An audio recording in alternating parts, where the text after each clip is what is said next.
What do you guys see as where the industry is going now? So we've talked about the fact that, you know, people are looking for more authentic experiences. They're much more educated. They understand things better. I've actually kind of always said my job isn't to educate people, it's to feed people.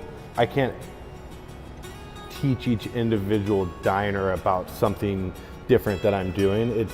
It's how I was embraced into this community a year ago. Is the more restaurants doing better food with better quality ingredients and doing more fun things with them, the more people are going to start wanting to eat that food. And then we're all going to get busier.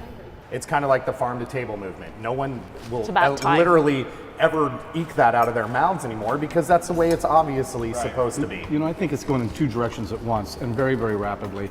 I mean, craft is becoming more craft. I mean, think about 10 years ago, there wasn't craft anything. You know, and 15 years ago, even less so. I mean, who was doing house charcuterie 15 years ago in this country?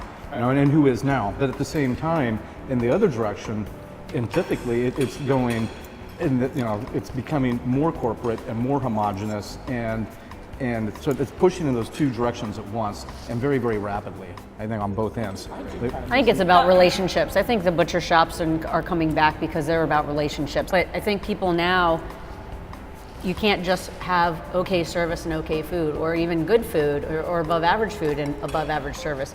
You need to give somebody something other than that.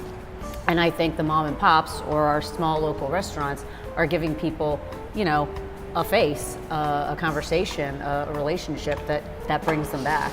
I'm kind of curious what you see as the Midwest kind of regional.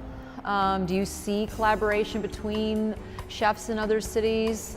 We're doing kind of a collaboration series right now with people in Kansas City, and then we're probably going to try to do something with the St. Louis guys. Yeah, I kind of feel like maybe 2015 is the year of me not having to Facebook post about how sweet Kansas City is all the time. Like, I'll just like link up articles instead of like, man, I firmly believe, and this is why I love the city so much right now, I think that anything is possible. And it sounds so stupid and corny, but if you have a really good idea and you're gonna try hard and you become part of the community, I think you can do whatever you want. There's so many concepts or niches in our market that we have space for, and I want personally to be able to go to those places. I think you do whatever you want here. I mean, I really do. I agree with you. And 10, 15, 20 years ago, there wasn't enough support for the independent restaurant. There was not enough understanding, so there was a learning curve at that point, because that's when I came here.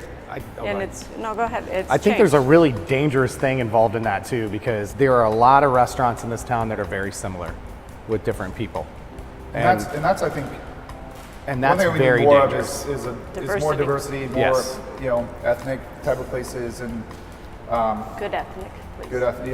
Yeah, I was going to say, it's not just ethnic, it needs to be quality ethnic. I mean, having lived in San Francisco for nearly 20 years, and I think about Indian food, like you go to an Indian restaurant here, it's like it's southern, it's northern, it's Pakistani, it's all rolled into one, and it's pretty generic. And you know, there's coastal and there's inland, and there's just as one example, but there's not. Yeah.